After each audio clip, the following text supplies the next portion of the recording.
Hello everyone, নতুন একটা mini ব্লগে তোমাদের সকলকে জানাই স্বাগত। তো আজকে আমার ১৩ দিন চলছে আর ১৩ দিনে একটা স্নান করতে হয়, তাই আজকে আমি স্নান করেছি। আর মাথায় স্নান করে অনেক দিন পরে যে কতটা ফ্রেশ লাগছে তোমাদের কি বলবো। তো তারপরেই চলে এসেছে আমার দুপুরের খাবার। যেহেতু ছেলে এখন ঘুমোচ্ছে, তাই এই সময় টপাটপ খেয়ে নিতে হবে। আর একমাত্র মায়েরাই বোঝে যে ছেলে ঘুমোলে কিভাবে নাকে চোখে মুখে খেতে হয়। তো যাই হোক, খাওয়ার পরে এখন চলে এসেছি ওষুধ খেতে। আর আজকে ছেলে আমার অনেকক্ষণ ঘুমিয়েছে। যাই হোক, তো ও প্রায় টাইমই ঘুমায়। তো কিছু কিছু সময় উঠে যায়, সব সময় কি আর ঘুমাতে ভালো লাগে।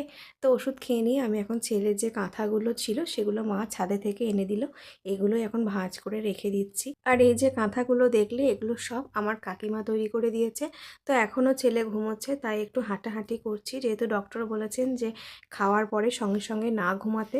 তাই একটু হাঁটাহাঁটি করছি। আর যে বরমশাই এনে দিয়েছিল কমলা লেবু, তো বরের কড়া নির্দেশ যে খাওয়ার পরে একটা করে প্রতিদিন কমলা লেবু খেতে হবে। তো এই দেখো, এখন বাজে প্রায় ৫টা থেকে ৫:৩০ মতো। ছেলে উঠে পড়েছে। চলো টাটা।